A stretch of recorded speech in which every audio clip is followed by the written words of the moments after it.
Welcome to our live Your Backup Plan Tribe. I'm Tina over here with Your Backup Plan app. I am the creator and developer of Your Backup Plan, and I'm a best-selling author of In the Blink of an Eye. Just like that, your life can change in a flash, in a blink of an eye, so to speak.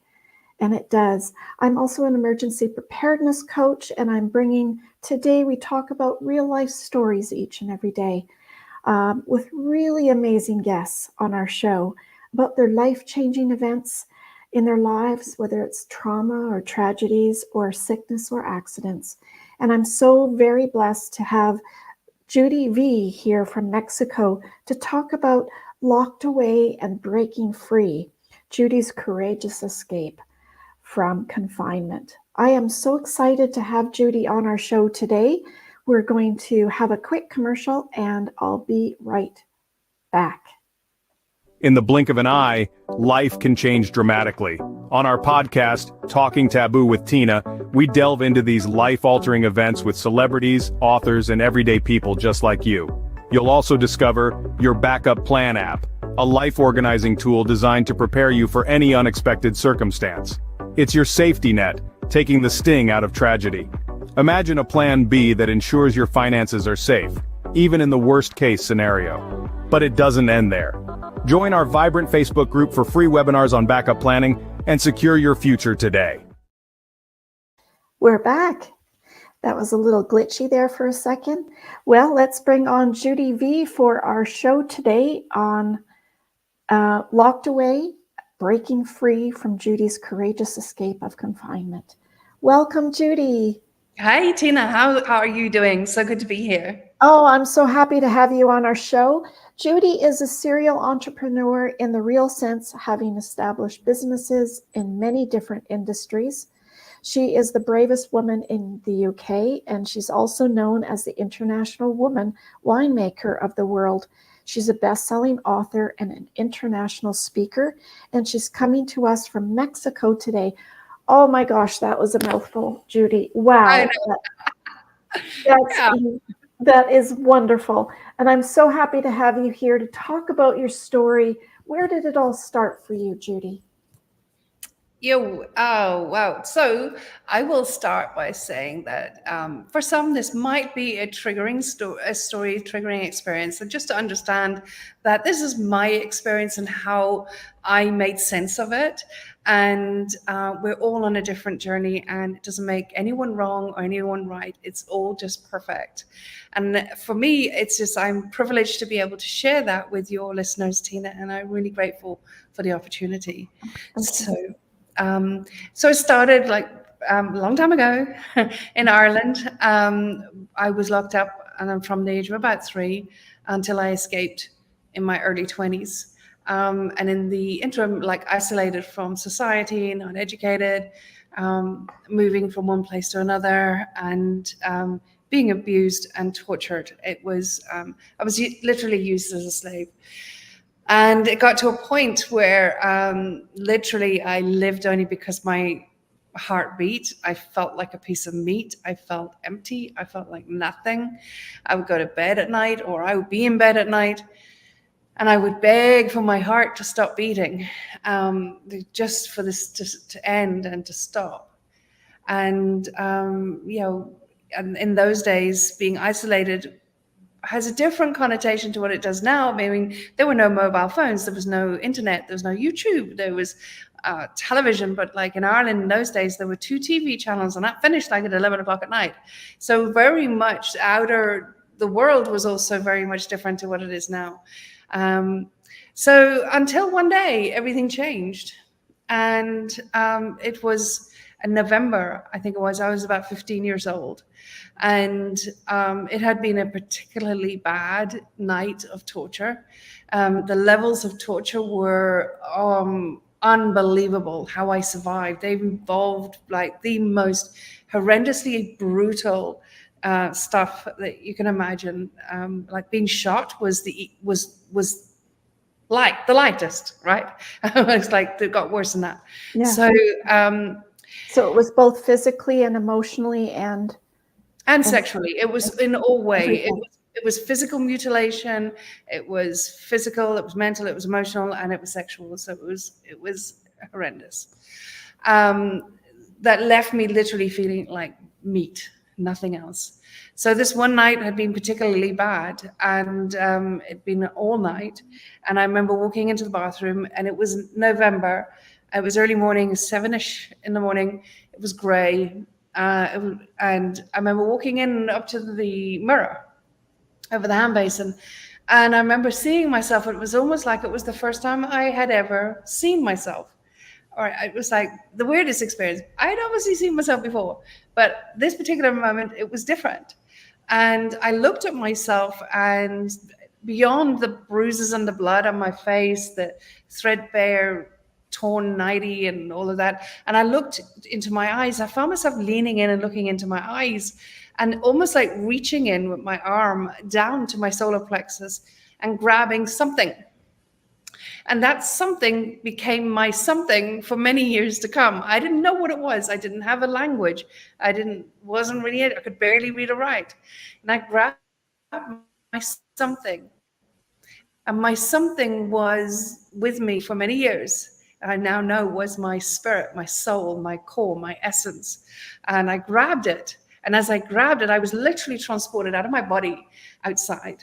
And there I was outside, cold November morning, and just feeling one with everything. And it was the most extraordinary experience to feel that oneness with the most bizarre things. One with the birds, could hear the birds. I was one, and one with the rain on the windows, one with trees and grass that was being cut in the distance. I could smell it, and just feeling one with everything. And the next thing was this extraordinary sensation that I had never ever felt before. And to this day, I'm still not able to articulate in words the power of this sensation. It was so all-consuming and so intense. And I don't know what it was. It was like 100,000,000 cashmere jersey or blankets just wrapped around me. And then I realized it was love. It was divine, unconditional love. And it was the most extraordinary sensation. And as I experienced it, realized it, I looked up and I saw myself, my body, standing in front of the mirror in the bathroom. And in that moment, it was like a whoosh to that body, to the body and being. And I healed for everything I had been through, was going through, and everything I was yet to go through. There was complete healing across all dimensions, all timelines. It was the most extraordinary moment. And as I just immersed in that sensation, I realized I could see infinite, I could see truth, I could see the higher realms, I could see what I now call the primordial field. I could see everything. I could see how everything, the truth of everything, the magnificence of everything, the expansiveness of everything, the opportunity, potentiality, possibilities, it was all there.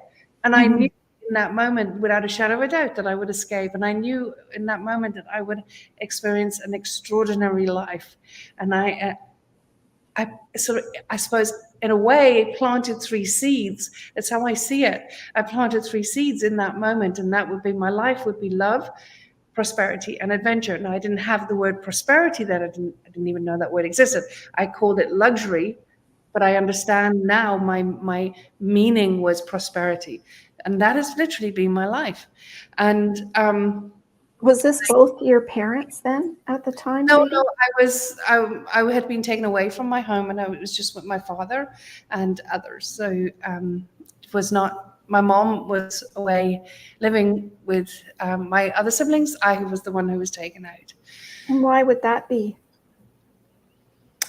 Oh, that's another whole conversation. That in itself is a whole other conversation, because again, we can talk about why in the physical realm, but it goes beyond there. There's a bigger reason for that.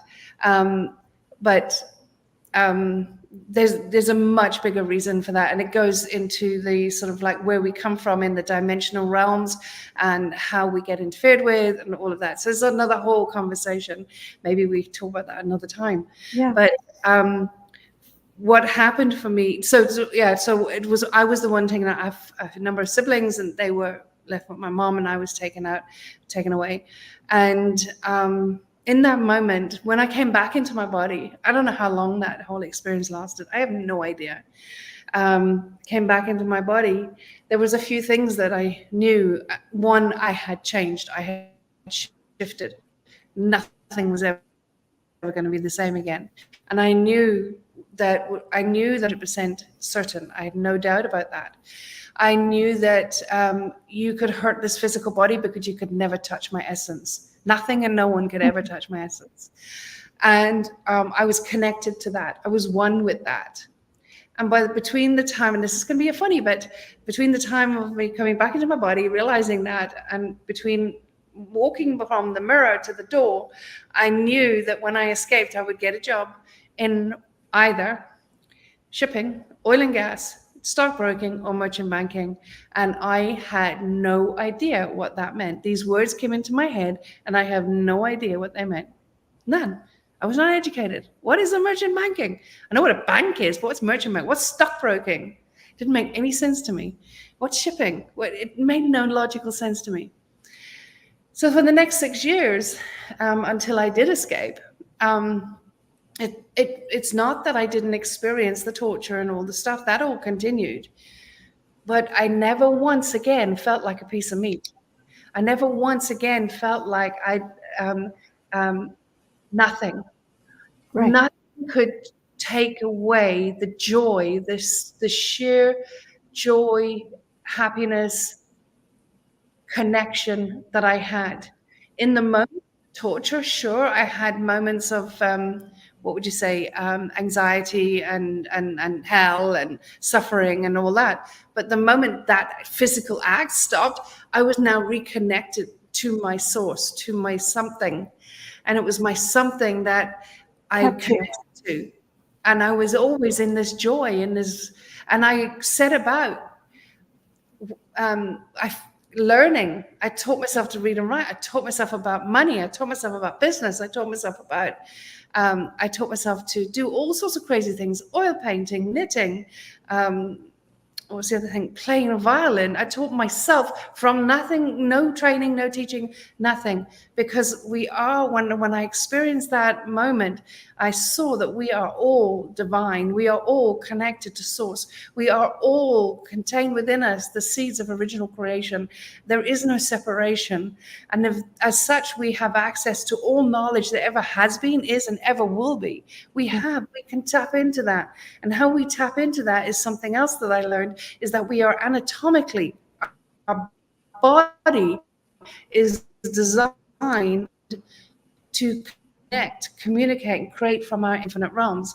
So that's what I did. Literally for the next 6 years, I created, and then I escaped. And within 1 week, I knew when I escaped, I had to leave the country. I had no choice. It was not safe for me to stay in the country. I had to leave. So I escaped in the middle of the night, and I left the country. And I landed in London on a Friday night. Again, it was in November. It was cold and raining. And within 1 week, I had 2 job offers. One was in shipping, and one was trading accountant in oil and gas trading floor.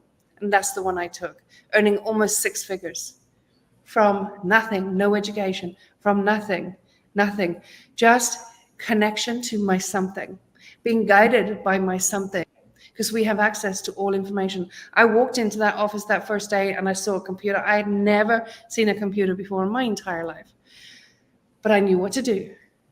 And I was communicating daily to the chairman of this company every day in New York about our positions. I was able to do the work. How is that possible? That's crazy, isn't it? It is crazy. It is absolutely crazy. And for the next number of years, that's how I lived. I lived guided by my something, which I subsequently found out. A number of years later, I subsequently found out that was my infinite being, was my infiniteness, my eternalness, my higher self, my divine. There's many ways in which we can talk about it, or label it, or put words on it. Yeah. Putting words on almost something that's not wordable. So, Have you ever thought about why your dad would do things like that? Was it yes, how he totally, grew up? totally, totally. No, I understand 100% how and why he did it. I completely understand, and I can talk about that if you want. So, Sure, that'd be uh, interesting to. so one of the things that we have in this world, and this is like what I've spent the past 20 odd years researching consciousness and human behavior and um, the outer realms and connecting to source, and that is the topic of my PhD as well. So one of the things that I have learned is we are all from different dimensions. When we come here on this planet, we're from different dimensions. We all come at different parts of our evolution and our journey. And depending on where we come from will depend on the amount of awareness we have from birth and the amount of light that we have, the amount of magnetism we have. And also, and it's not to say that you're better or worse than anyone else. It's just that you're just on a different part of your journey. That's all it is. Because everyone gets to that point. Everyone was with from lower dimensions, and others are from higher dimensions. All those in higher dimensions came from the lower dimensions. You know what I'm saying? Yeah. It's all perfect. And when we come here and we have a journey to take and to experience, we're here to experience the duality. We're here to experience our authentic self with our senses. And one of the things that's happened with this planet Earth is there is so much what I call energetic interference. And the energetic interference comes from in many forms and from many different sources. Yeah. Right? So there's a lot of energetic interference. And one of the energetic interference is low vibrational. And it survives on humanity's low vibration. It's almost like food, it's fertilizer for interference. So the more in which humanity lives in lower vibrations, the more we're feeding interference and the more that is amplifying. And the first effect of energetic interference on human being is it takes out our magnetic energy field. And when you take out your magnetic energy field, and this has been proven, the CIA proved this in the 60s. There's a book actually written by Thomas Chan about this, that when the magnetic energy field of a human being is being taken out, capacity for compassion and empathy and true love, right? Only very, very conditional love. And we turn to criminality. And that criminality is against others or against ourselves. So for some, they become abusers, they become what some people would call maybe narcissistic or bullies or whatever it is. And then the other side of the spectrum, you've got people who would do self-harming and addictions like alcoholism or gambling or anything else like that, become self-harming to the self. And my father was taken out by energetic interference so much that is what he ended up doing. So this is why, and again, this is part of why I talk. It's not for me when I'm talking about my story, it's not what I experienced that's often triggering for people, it's my interpretation of it. So this is why I understand that for every single human being, no matter what, deserves love. No matter what you've done or not done, you deserve love. We all deserve love, unconditional love. He was taken out by energetic interference. Does that make him an evil person? No, he was taken out by energetic interference. We are not taught to deal with that. It's not spoken about. We're not educated. We're not aware of it. So we are susceptible to it unless we know. And the greater the light you have, the more of it you will get. The greater the capacity, the greater your awareness, the more of a beaming light you've got that attracts into energetic interference. And he was taken out, and also all the others that were involved in the abuse against me as well. That's the reason, and that's why I have nothing but love and compassion for all of them, because They were taken out by energetic interference.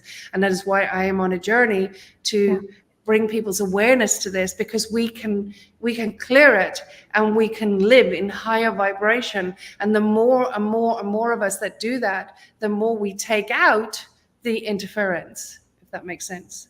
Yes. Because energetic interference is very weak in the energy of infinite realms, in the higher frequencies of love, of compassion, of empathy, of joy, of bliss, of true authentic expression of ourselves. It's weak in that energy. It cannot survive. It only survives when we are in low vibration. Do you think he grew up in this type of low vibration?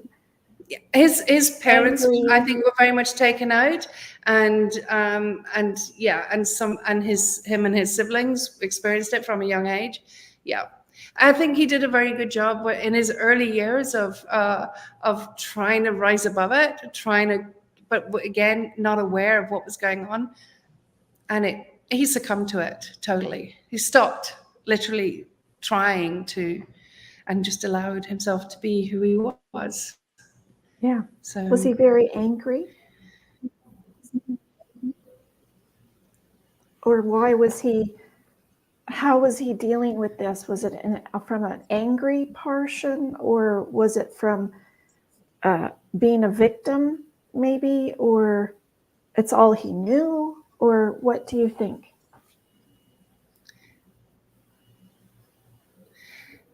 Okay, so here's the interesting thing about that question, is that I can go into his reality and say to you that this is how I see it. But the thing is, not one of us can ever do that about somebody else. It's not possible. Because when I give you my opinion, I go into his reality and and I discern. But we only ever see the slightest slither of another person. We have no idea.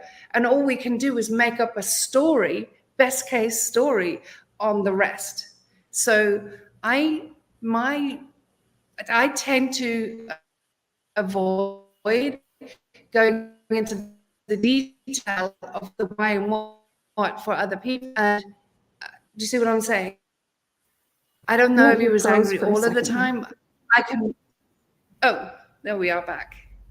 So you know what I'm saying? So for me, talking about the detail of how he was, right, in the moments that I was getting all the stuff I was getting, he certainly wasn't in joy and bliss. Okay, all right.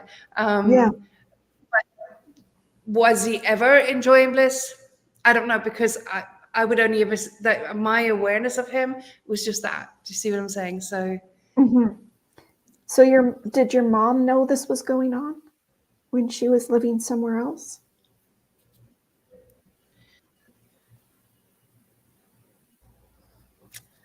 No, my mom didn't know anything about it.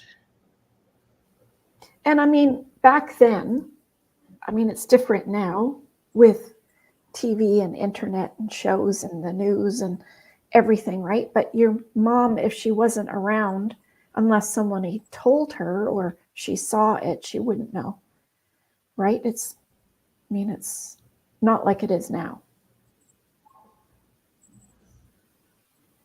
Mm. I lost you for a second. There we go. Yeah, the internet's really jumping up and down. Yeah, it is. So what do you get along with your siblings then, your brothers and sisters that weren't around you? So I don't talk much about my family at all, because this is my story. It's not their story. So for me, my focus is more about what I have learned from it, and the power is talking about the power that we have. Gives you. Yeah, the power that it gives me, but also that we all have access to. We do not have to go to the end of the road, or the end of the line, or the end of a rope, or anything like that, to be able to tap into our truth and our authentic expression. We all have it. Everything that I experience, everything that I've achieved, everything that I've done from my awareness from the gift that I've been given. We have all got that ability, but it takes what I call harmonizing the trilogy of being. So let me take you on the journey then a little bit to where I got to understand the power that I had and the lacking in power that so many others had, and have, right? So when I escaped, I got this job and it was amazing. It was phenomenal. It's like I was earning more money I knew what to do with. It was crazy. I was buying champagne, I was buying oysters, and it was just incredible, absolutely incredible. Within a year, I think I'd bought my first house and in London on the river, and it was just amazing. And then after 10 months, I got fired. And I got fired not because I couldn't do the work, but because I didn't play in the sandpit, in the corporate sandpit. I didn't know how to play the games that goes on in a corporate environment. It was alien to me, because I was living from my something. And I responded from my something. And it's, authentic truth is not always what people want to hear in a corporate environment. So I was paid a lot of money to leave quietly, right? So, which I did. And I could literally hear a collective sigh take place as I closed the door, as the door closed behind me as I left. But here's the interesting thing. At no point during that experience did I turn that around to me and say, well, okay, I'm not good enough, or why did this happen to me, or they're bad, they're nasty, and I'm all self-righteous, or I'm bad and I'm not good enough, and that none of that dialogue came into my frame of reference. None of it. It was simply, oh, well, that's interesting. What now? It was literally as simple as that. And okay, all right. Next job. Within a week or two or whatever, I had another job paying something similar, again in oil and gas, doing something more exciting. And it was great. And for another 10 months, and I got paid to leave there. And there was a collective sigh after I left. That happened about 4 or 5 times. The last time it happened, I was now living in Cape Town. And I'll never forget walking out of the office, paid again to leave, and the collective sigh as I walked out the door and the door closed behind me. I remember looking up at Table Mountain, the sun setting behind it, and I'm saying, really? Is this it? Is this going to be my life? Right? So what? And the next thing that came through was, do your thing, do your own thing. Right. I had no idea what that meant. Do my own thing. So I started my first business, and it was called Dial a Teddy. It was all about teddy bears. So that was my first foray into entrepreneurship. Now, and that amplified. I had this business. I had so many businesses in no time at all. And that's when that really got that fed my soul. That was exciting. The interesting thing was I created a life in Cape Town where I had it all. I had a beautiful house on the slopes of the mountain. I had a beautiful car. I had a boat. I was water skiing. I was competitive water skiing. I was a pilot. I was a competitive pilot. I was sponsored pilot. I represented South Africa at International World Championships diving. There was nothing I couldn't do. I had so much money. Sorry. Yeah. I had it all. I was with a paragliding, I was with a paragliding group. We were test pilots for paragliders. Paragliding was just coming out. And it was, it was a really exciting time. And I remember really life was good, but I had one thing missing. And that is I couldn't connect with others. I had an issue connecting with others. I had what I call friends, but they were like out there sort of friends. They weren't like close. So, and I missed that. And I remember making the decision to become normal.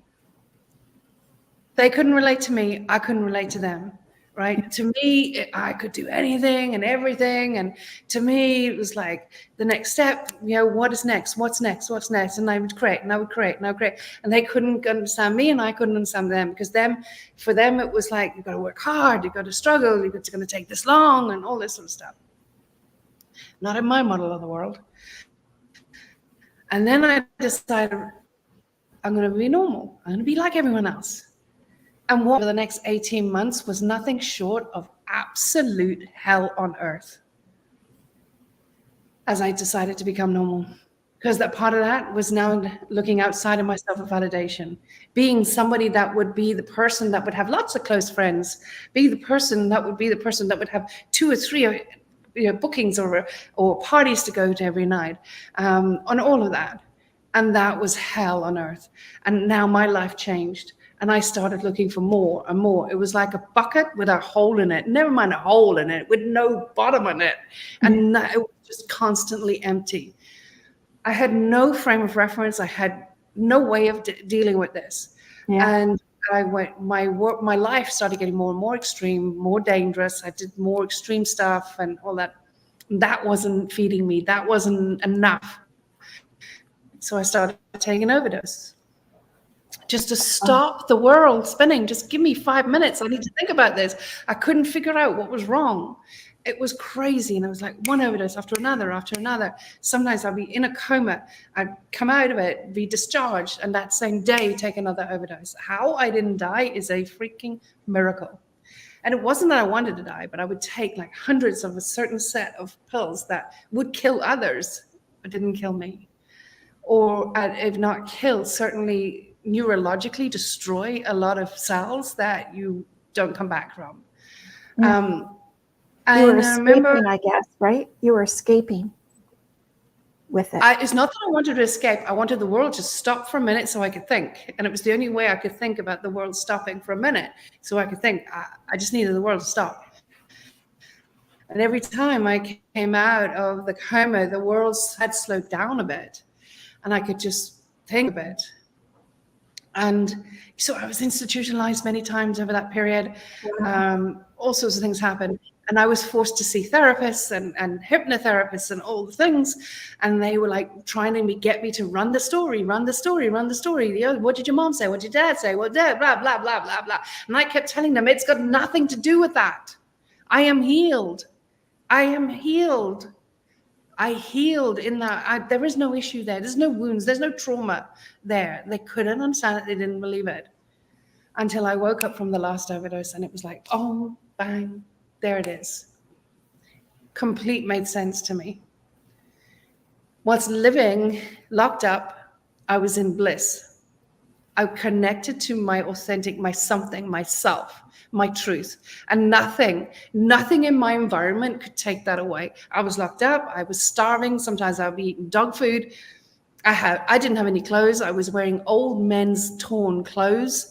I had nothing, but inside I was in heaven, and on the outside I was in heaven. My life, my peace, my joy wasn't determined by my outside environment. It was me and my connection. And here I was all these years later, having decided to become normal, and I had all the money. I had lacked nothing in the material world. I had all the toys, all the money, all the friends. I had 2 or 3 parties every night. I had, you name it, I had it, right? But inside I was in hell, and outside I was in heaven. Yeah, everything was there. People would tell me, people would give that right arm to have the life you have. But inside I was in hell. And that was when I realized all this is circumstantial. It means nothing. It's your connection to your authentic truth, and being your authentic expression 100% of the time is what it's all about. And that's where we are at our most creative. That's when we're at our most dynamic. That's when we're in the most highest frequencies. That's when we're not being interfered with energetic interference. And that is where we collapse time and space between the thought and the experience, the cause and the effect. All these people, coaches, everyone focusing on money, it's got nothing to do with the money. It's who you are that matters. And being more of who we are is what creates everything. Money is the effect. Money is the ripple effect of who we are. The more we focus on being the authentic expression of our truth, the more we create in all ways, always, all time. So, yeah, that's what I learned. And we all got it. We've all got the capacity to do that. We've all got the capacity to be that. So that's my. I understand.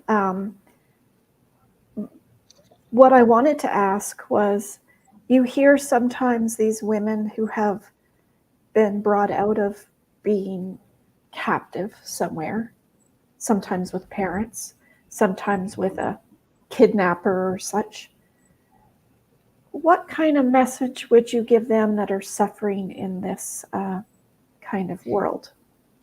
So again, unconventional. My model on this is somewhat unconventional. When we experience a trauma, and this is how I created or I experienced those supernatural experiences, mystical experiences. When you are experiencing a trauma and there's no one outside of you, no escape, there's nothing outside of you, nothing that you can look to, there's no escape, there's nothing for you to hold on to. There's only one thing, and that's to go inwards. And that's what we do. And we experience those moments of connection. And in that going inwards is complete and total surrender, connection to our truth. And that's why we survive the most crazy things, because we are eternal and we connect to that eternal part of us. And that takes us out of survival into eternity, into something that is so expansive and so extraordinary. And in that moment, you get sight. It's what I call sight. It's like a divine sight, a connection in that moment. The next moment, when you're out of it, the event's done, or the whatever has happened, and you're out of it now, and you're straight now back into this matrix with all of the energetic interference, with all of the programming, conditioning, with all of the narrative, with all the cultural perspectives and judgments, with all of that. Now we're here, and now we've lost that sight, and now we're in the narrative, and it's that causes the suffering, not the event itself. So we spend a lifetime trying to heal from something that's not broken. That's the challenge. And that is the challenge I have with the whole self-development world, the whole trauma, the whole somatic healing, and all of that. It's not, we are at our most whole when we are connected. It's the separation that creates the suffering. So that's what I'd say, is reconnect to your authentic truth, because no matter what you've experienced, nothing can break you. It's only the narrative that makes you think you're broken or wounded or not healed or not whole. Right. It's the narrative. And that's the narrative that is perpetuated in this matrix, in this 3D world. And that corrupts what I call the trilogy of being. Again, I do not buy into the whole construct of ego. For me, ego is a heavily interfered with, a heavily corrupted construct that creates separation. For me, it's about the trilogy of being, body, being, and planet. That's what this is. And the more harmonized that body, being, and planet is, the more we are an open channel to receive awareness from our infinite being, from the infinite realms. And the more we are receiving that awareness, and we have a harmonized trilogy of being, the more the body takes the lead and body moves. And when body moves, it is always the authentic expression of our infinite being. And when body moves, it moves, and then that's the part, that move is what activates the newest part of our brain, which is our forebrain, which is the telencephalon, which has got the insight, the foresight, and it's in that we have intuition. You marry moving on awareness with intuition, you create magic and miracles in your life, and there is nothing in the environment that can take your joy and your bliss away, because you are being your authentic expression. Right. Although I totally understand. Although I would say when something is happening to someone, like if we were to talk to a woman that's being physically, mentally, sexually abused right now, how do they find that? How do they escape into that? I call it escaping. Because you're taking the 3D world out of it. You're taking out the walls, the people, whatever it is around you, and you're escaping into your inner self. But how do they find that? What would you say to somebody that's going through that right now to find that in them? Be Because it's all in 100,000 us. trillion percent. Yeah, be 100 trillion thousand percent honest with yourself. It's the hardest thing for humanity to do because of energetic interference. We are so interfered with that we get, like, for example, fear. How many times people say, I'm afraid of that, I'm afraid I'm going to lose my job, I'm afraid I'm going to not have enough money. Fear. Fear is such it's 100 trillion percent interference energy, because we don't have fear. Every single one of us has done things and survived worst case scenarios, right? Every single one of us. We don't have fear. We fear the fear. Yes. We fear the fear. That's interference. That's not authentic self. That's not authentic infinite being. All right. So my state of awareness, my state of being all the time is an expression of my infinite being.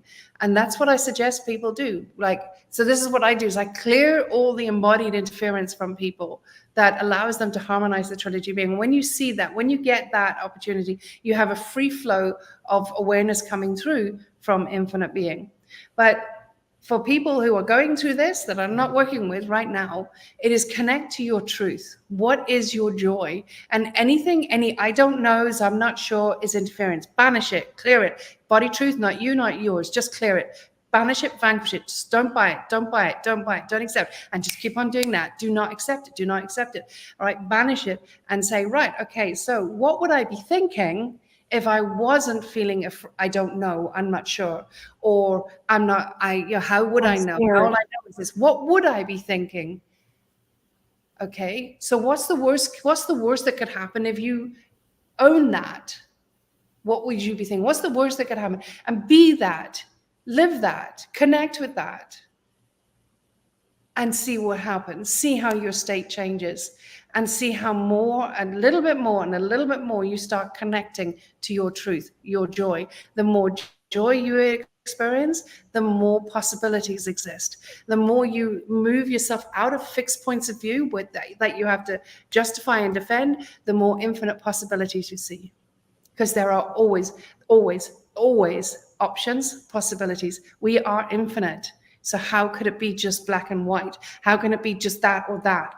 How can it be just duality? There's every possibility under the sun. And the more we lift ourselves out of that, so just do something that brings you joy, whether it's just just step out of the house or apartment, whatever it is, and feel the sun on your skin. Whatever it is that brings you the joy. For me, the moment I hear a seagull, straight away, no matter what's going on in my life, I hear a seagull straight away. That's an anchor for me. Oh, I am so expanded, so connected. I'm so, oh my gosh, feel such gratitude and joy and bliss for life. The moment I see the sparkling diamonds on the water, the sun reflecting off the water moving on the sea. There's simple things. Connect to that, anchor that, connect, feel it viscerally, and expand that. Because when we connect to our truth and we ask ourselves what else is possible, we open up the channels for awareness to come through. And that's when we start, that's when we demote the brain, the mind, which is the brain in action. We demote it to that of servant, and we promote body to being the conduit for information to come through from our infinite being. Because I think fear is just such an awful, it makes you not think, it makes you not be able to make proper decisions, it makes you, makes a lot of awful things. Two things about fear. One, fear is, we fear the fear. We don't fear the thing, Mhm. right? Because we've all had worst case scenarios happen and we've survived, right? So we know that. The other thing that fear is when that has been perpetuated in this conditioned matrix that we live in is in my my model of the world, fear is excitement rebranded. When you think about it, as a child, you had no fear, you had excitement. You go running and you like leap over a stream and you do cartwheels over puddles, you do all the thing, right? Yeah. And as parents say, oh, don't do that, don't do that. You gotta be careful, all this sort of stuff. We start to like confuse fear and excitement. Yes. And as you grow older, it's about fear of not conforming. You know, when you're excited at school and you're excited to question the teacher and you're excited to do, and then like you're put back for fear of being suspended, for fear of being reported, you know, being reported to the parent, all this stuff. So we live with a confused construct because the frequency of fear and excitement feels the same. You feel it in your stomach, right? But that feeling we get is not fear, it's excitement. We've just been conditioned to believe it's fear. It's not. We are designed to be dynamic creators. We're designed to live in the unknown. That is pure excitement. People think it's fear only because of conditioning. It's an illusion. It's not true. Well, I find people want to be able to see it to believe it. They need to see, they have to physically see it. But whatever you're thinking about can be within here. But a lot of people have to see it to believe it. That's probably why you run up against people as well that don't understand, because they have to see it with their eyes. That's conditioning, but yeah, that's right. Yeah, that's living in the oldest part of our brain, which is the survival brain. Right. And that's the one that has to see, that has to be sure, that has to be certain. And the only thing that exists in that part of our brain is survival, and therefore the known. And then in that space of survival, there's always lack. Mm-hmm. And in that space of survival, there's always desire. Right? Desire. I want to make $1 million, or I want to have a house on the hill, or I want one day when my ship comes in, I will go on a holiday. It's always this desire. So we're always moving towards something in lack when we're using that oldest part of our brain. Yes. And we live a life of being in lack, and therefore fear gets rolls like it amplifies. And builds. Amplifies. So whereas when you're living in the unknown, you're living in all the time, what else is possible, what else is possible, what else is possible. There is no lack.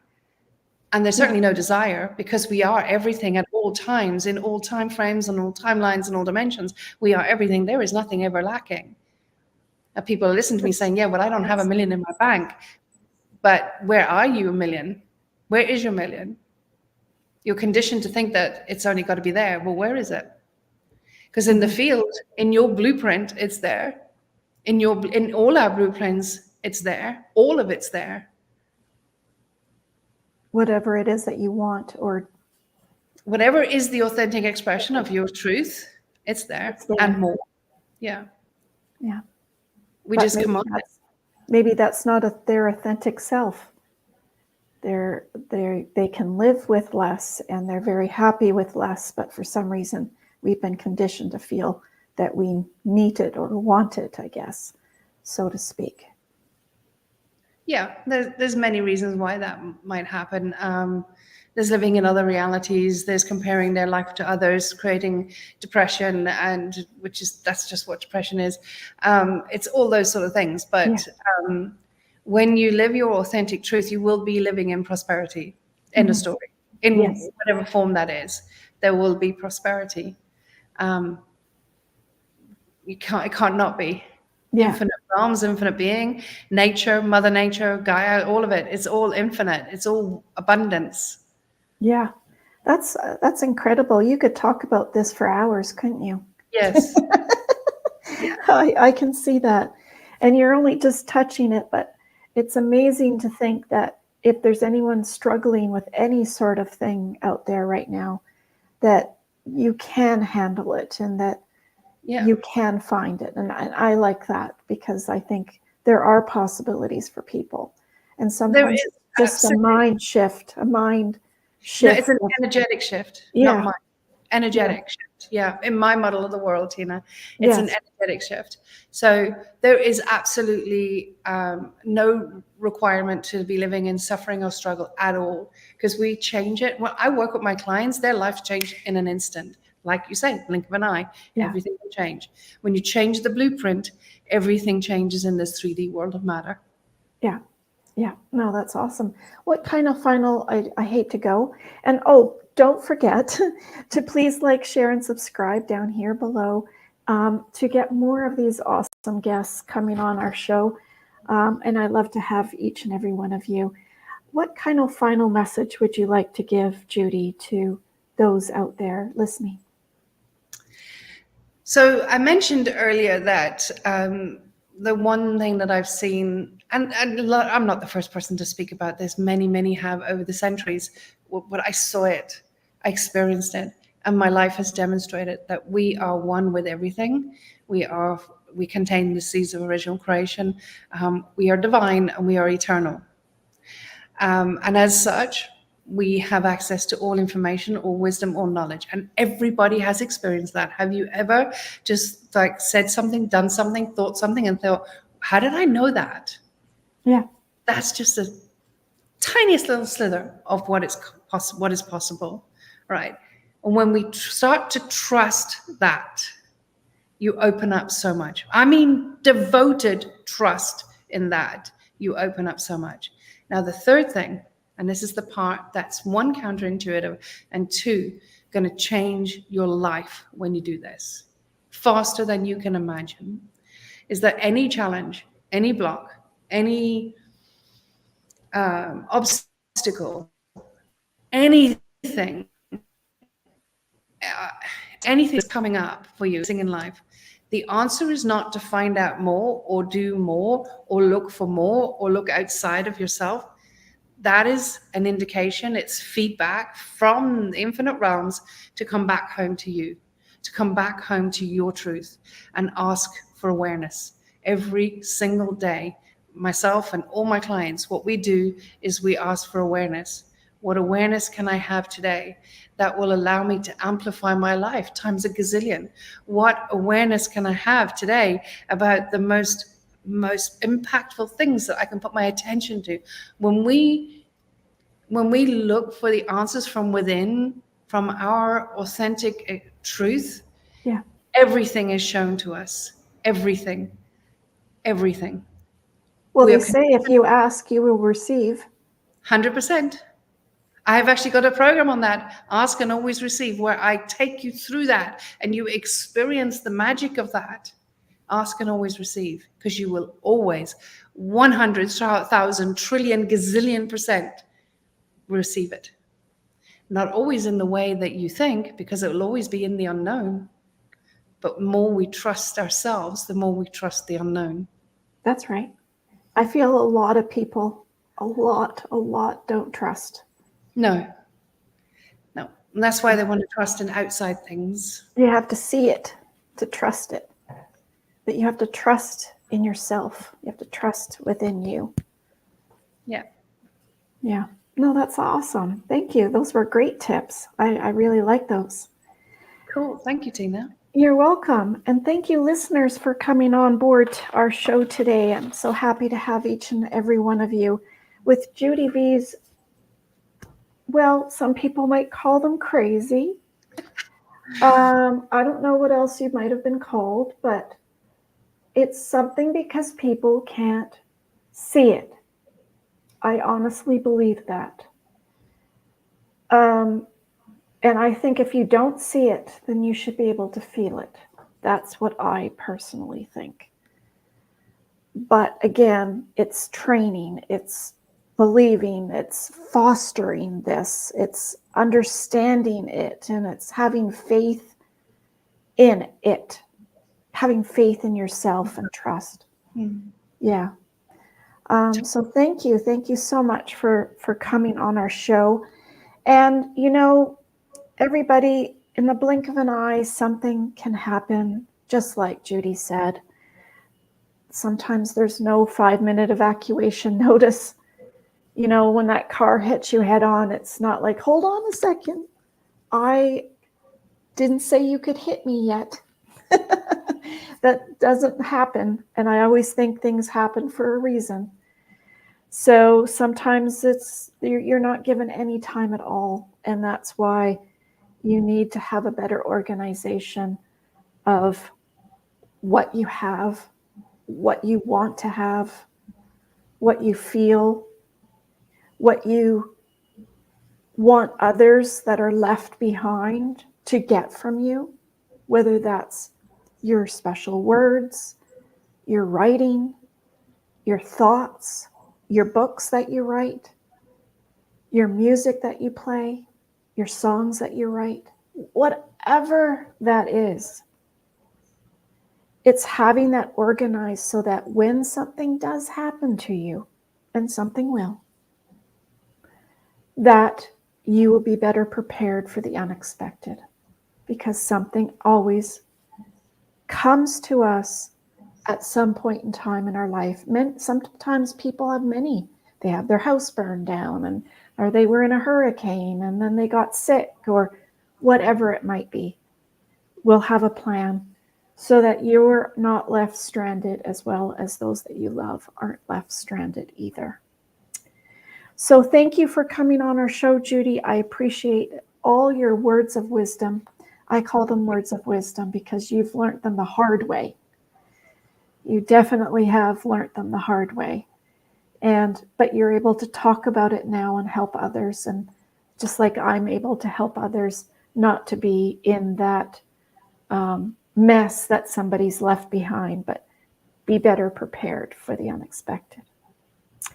So thank you. If you are thinking of that special someone right now and you haven't spoken to them in a while, please reach out to them. Tell them how much you love and care about them today, because you don't know what tomorrow might bring.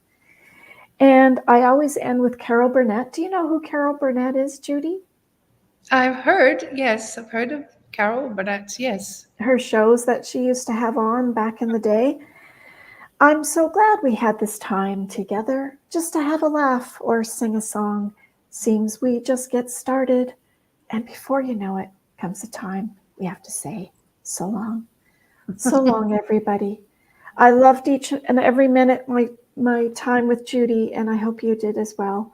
Stay tuned and don't forget to like, share, and subscribe down below. Judy V's information is also in the description box down below for everybody. Reach out if you have any questions, comment down below, and we will get back to you. I might even send some of the messages to Judy to answer. So thank you, everybody. Thank you, Judy, for coming on our show. Thank you very much. You're welcome. Thank you. And stay safe and be kind, everybody. Till next time.